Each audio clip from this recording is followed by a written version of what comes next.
নমস্কার বন্ধুরা, কেমন আছো সবাই? আশা করছি সবাই যে যেখান থেকে ভিডিওটি দেখছো খুব ভালো আছো, সুস্থ আছো। আর আমিও খুব ভালো আছি। আমি প্রীতি নতুন আরেকটি ব্লগ শুরু করছি এখন থেকে তোমাদের সাথে নিয়ে। আই হোপ আজকের ব্লগটি তোমাদের ভালো লাগবে। তো দেখো বন্ধুরা, বাড়ি থেকে যে গিয়েছিলাম সেখান থেকে আসার সময় এই যে গরুর দুধ নিয়ে এসেছিলাম, তো সেটা দিয়ে চাটা করেছি। আর চাটা দেখতেই পেলে একটা কেমন স্বর, দুধের স্বর যেভাবে পড়ে এমন একটা ভাব হয়েছিল। আর ছেলেকে দুধ রুটি দিয়েছি আর ওকে একটু গরম জলও দিয়েছি সকাল সকাল। তো আজকের ব্লগটা আমি অনেক বেলা করেই শুরু করেছি, দেখতেই পেলে অনেক চড়া রোদ কিন্তু চলে এসেছে। কারণ অনেকটা বেলা করেই শুরু করেছি, সকালের কাজকর্ম সব কিছু শেষ করে নিলাম, ঘরদোর মোছা ডাস্টিং সব কিছুই করলাম। আর এখন থেকে ব্লগটি শুরু করছি।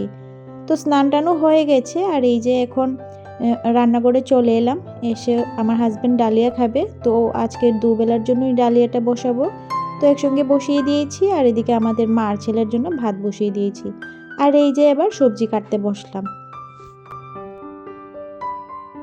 একটা মেয়ে শ্বশুরবাড়িতে যতটাই ভালো থাকুক, সুখে থাকুক না কেন, যখন বাবার বাড়িতে যায় আর বাবার বাড়ি থেকে আসার সময় তারা যতটুকু পারে ভালোবাসার সঙ্গে যা পারে সেটাই কিন্তু দিয়ে দেওয়ার চেষ্টা করে। তো আমার বাবার বাড়িতে কিন্তু গরু নেই, আর জানে আমি গরুর দুধটা খেতে ভালোবাসি। আর আমাদের যে এদিকে গরুটা গরুর দুধ ভালো পাওয়াই যায় না। তো সেই জন্য বাবার বাড়িতে যতবারই যাই ততবারই এই রোজ করা দুধই আমার জন্য দিয়ে দেয়। রোজ করে রাখে প্রত্যেকদিন আমাদের বাড়িতে। আর যখন আমি যাই নিয়ে আসব, তো আগে থেকে বলে রাখে, তো সবসময় দুধ দিয়ে দেয়। তো সেই দুধটাই এনেছি আর কিছুদিন ফ্রিজে রেখে রেখে খাওয়া হবে আর কি।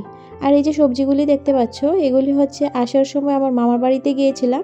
তো মামার বাড়িতে মামা সবজি করে বাড়িতে, তো সেখান থেকে মামার বাড়ি থেকে সবজিগুলি দিয়ে দিল। এই বেগুন, সিম আর তারপর হচ্ছে লাউ, এগুলি দিয়ে দিল আর কি। তো আজকে রান্না করব বেগুন ভাজি, একটু শুটকি করব। আর হাজব্যান্ড তো ডালিয়া খাবে, তো ডালিয়ার মধ্যে আলাদা করে সবজি দিয়ে দেব। তো ঘরে অনেক রকমের সবজি আছে, ও আবার সব সবজি খেতে চায় না, ভালো লাগে না। তো ও যেটা যেটা ভালো লাগে সেই সবজিগুলি ডালিয়ার মধ্যে দিই, এক্সট্রা করে অন্য কোনো সবজি দেই না। আর তোমরা এগুলি খেয়ে খাও বলো তো? এই যে ফুলকপির যে ডাঁটাগুলি হয় ওইগুলি শুটকি দিয়ে বা চচ্চড়ি খেতে কিন্তু বেশ ভালো লাগে। তো আমি কিন্তু ফুলকপি শেষ হয়ে গেলেও এগুলি ফেলি না, এগুলি আলাদা করে প্যাকেটে করে ভরে রেখে দিই ফ্রিজে। তো এই যে শুটকি বা চচ্চড়ি যখন রান্না করি তখন এগুলি দিয়ে রান্না করি, তো সেটা কিন্তু খেতে কিন্তু বেশ ভালো লাগে। তো তারপর দেখো ডালিয়ার মধ্যে সবজিটা দিয়ে দিয়েছি আর এদিকে শুটকির সবজিটাও ধুয়ে রেখে দিলাম। তো এখন বেগুন ভাজিটা বসিয়ে দেব। বেগুন যে ভাজি করব সেটা কিন্তু ভাজি খাওয়ার জন্য নয়, ভাজি করে তারপর বেগুনটা একটু পেঁয়াজ আর একটু শুকনো লঙ্কা ভেজে নিয়ে ভর্তা করে নেব। এই ভর্তাটা খেতে আবার আমার ছেলে পছন্দ করে, তো ও আজকে এটা দিয়েই খেয়ে নেবে। আর আমার জন্য শুটকি, আর হাজব্যান্ডও একটু শুটকি খাবে ডালিয়ার সঙ্গে। তো এই হলো আজকে রান্না। বেশি কিছু রান্না করিনি, কিন্তু কি বলো তো, ওই যে সবজি কাটতে কাটতে না অনেকক্ষণ সময় লেগে যায়। তো তোমাদের সঙ্গে প্রত্যেকদিন কিন্তু সবজি কাটা শেয়ার করিনি, আজকে কিন্তু সেটা তোমাদের সঙ্গে শেয়ার করলাম। আর ওই যে ডালিয়াটা এখন ফোড়ন দিয়ে দেব, ডালিয়াটাও হয়ে গেছে। তো 5 ফোড়ন শুকনো লঙ্কা দিয়ে তারপর একটু আদা গ্রেট করে দেব আর একটু জিরে গুঁড়ো দিয়ে তারপর ফোড়নটা ঢেলে দেব ডালিয়ার মধ্যে। তাহলে এভাবেই করে নিই, অল্প একটু তো সেই জন্য অসুবিধা হয় না। বেশি হলে না হয় একটু অন্যরকমভাবে ফোড়ন দিতাম। সকাল সকাল ঘুম থেকে উঠে কাজগুলি শুরু করলেও ক্যামেরাটা হাতে নিয়ে যে কাজ করব সেটা আর করিনি, কারণ খুবই আস্তে আস্তে কাজ করছিলাম। আমার হাজব্যান্ডও ঘুমাচ্ছিল ঘরে, তো সেই জন্য আর ভিডিও করা হয়নি। তো স্নান টান সেরে নিয়েছি, সব কাজ সেরে, কারণ রান্নাটা করতে একটু দেরি করলেও অসুবিধা নেই। কারণ সকালবেলা ছেলেও দুধ রুটি খেয়ে নিয়েছে আর হাজব্যান্ড তো সকালবেলা খাবে না, তো সেই জন্য তাড়াহুড়া নেই। তো ভাবলাম যে রান্নাটা পরেই করব, আগে ঘরের কাজগুলি সেরেই নিই।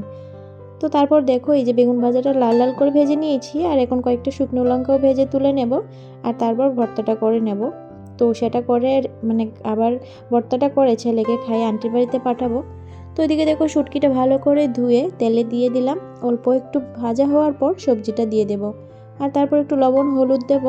আর এই শুটকিটার মধ্যে কয়েকটা রসুন আর কাঁচা লঙ্কা পেস্ট করে দিয়ে ভালো করে ঢেকে ঢেকে রান্নাটা করব। আজকে কোনো জল দেব না, জল ছাড়াই খুব অল্প আছে রান্নাটা করব। শুটকিটা খেতে কিন্তু বেশ দারুণ হয়েছিল সেদিন। তারপর লাস্টে ধনেপাতা দিয়ে নামাবো আর কি। তো এই যে যখন এই পর্যায়ে সবজিটা একটু মজে এসেছে তখন এই যে রসুন আর কাঁচামরিচ পেস্টটা দিয়ে দিয়েছি। আর তারপর এটা আবার নেড়েচেড়ে আবার ঢেকে ঢেকে রান্নাটা করব আস্তে আস্তে। আর ওদিকে কিন্তু ডালিয়াটাও হয়ে গেছে। এবার গরম জল বসিয়েছি ছেলের স্নানের জন্য। আমার লাস্ট ব্লগে কমেন্ট করেছে শর্মিষ্ঠা দাস, লিখেছে খুব ভালো লাগলো, লাইক দিয়ে পুরো ভিডিওটা দেখে নিলাম। থ্যাংক ইউ শর্মিষ্ঠা, এত সুন্দর একটি কমেন্ট করার জন্য আর ভিডিওটি দেখার জন্য। প্লিজ পাশে থেকো। তো বন্ধুরা, রান্নাবান্না শেষ করে নিয়েছি আর দেখতেই পেলে শুটকিটা কিন্তু বেশ সুন্দর হয়েছে। আর গরম গরম ধোয়া উঠছিল, গরম গরম ভাতের সঙ্গে কিন্তু এই শুটকি তরকারিটা খেতে বেশ ভালো লাগে। তো তারপর দেখো কিছু কাপড় চোপড় ছিল, ছাদ থেকেই নিয়ে এসেছিলাম স্নান করে, যখন ছাদে কাপড় মেলতে গিয়েছিলাম তখন। তো এখন এগুলি ভাঁজ করে রেখে দেব। আর তারপর আমার ছেলে যখন আন্টির বাড়ি থেকে চলে আসবে তখন একসঙ্গে খাওয়া দাওয়া করব। তো এর মাঝে আর কোনো ভিডিও করিনি আর করতেও পারিনি, কারণ খাওয়া দাওয়া করে রেস্ট করছিলাম। আর জানো তো বন্ধুরা, আমার সংসারের কাজকর্ম না সব কিছু সকালের মধ্যেই শেষ হয়ে যায়। মানে ওই স্নানের আগে যা কাজকর্ম সেগুলি, স্নান করে খাওয়া দাওয়া করার পর তারপর আর রেস্ট, আর কোনো কাজ নেই। আর মাঝে মধ্যে যদি রাতে রান্নাবান্নাটা থাকে সেটাই। তো সেই জন্য আর তোমাদের সঙ্গে আমার রাতের রুটিনটা শেয়ার করতে পারি না, ওই ছেলের পড়াশোনা নিয়েই ব্যস্ত থাকি। তো তারপর দেখো বিকালবেলা একটু রেস্ট নিচ্ছিলাম, তখন এই যে পার্সেলটা এসেছিল, মেশো থেকে অর্ডার করেছিলাম। কিন্তু কি বলো তো, মানে ড্রেসটা ভালো এসেছিলো কিন্তু আমাকে না ভালো লাগছিল না।